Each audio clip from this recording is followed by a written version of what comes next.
How's it going, everyone? It is Drago.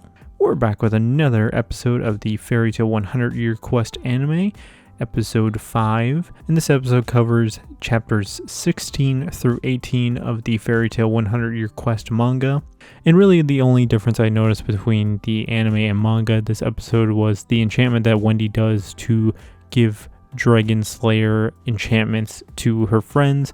The emblem is different in the anime and manga.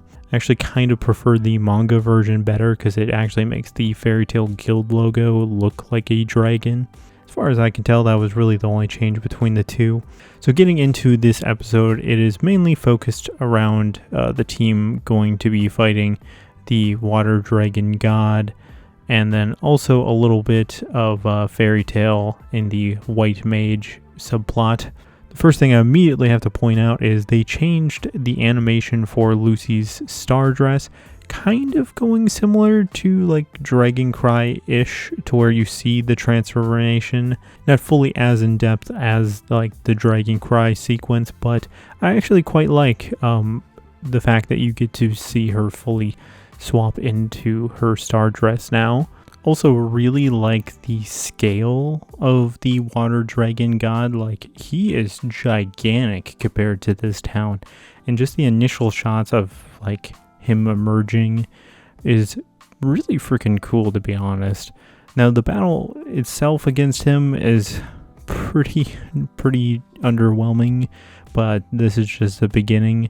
And kind of backtracking a bit, since we're talking about fights, at the beginning of the episode you get a continuation with fights against Diablos, which you get the continuation of Urza versus Kiria, which I quite love that Urza's using the Flame Empress armor. You don't get it all that often, and I also additionally love that she's comboing Natsu's flames into her attacks, and even kind of almost seems like her attack was inspired by Natsu.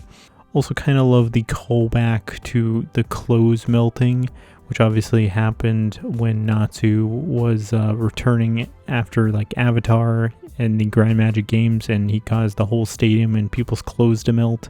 Really doesn't happen all that often, but kind of a cool callback.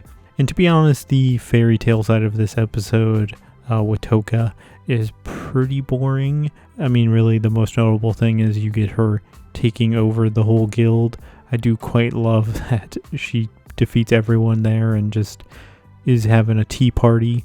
To me, honestly, this episode felt like the shortest out of all the episodes we've gotten so far. It breezed by for me.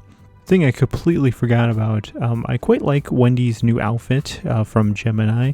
Also cool that you see like how celestial clothes, I guess, are summoned. Before it was just like, here's a bunch of clothes, put it on, but like they made a whole like star dress practically sequence for Wendy. Kind of cool.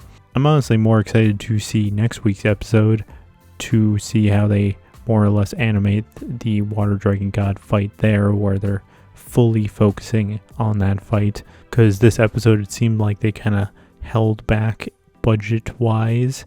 We're getting pretty close to Ignia finally showing up, so it'll be cool to see him finally. So what are your guys' thoughts on this episode? Leave it in the comments below. Thank you for watching, and this is Drago signing out.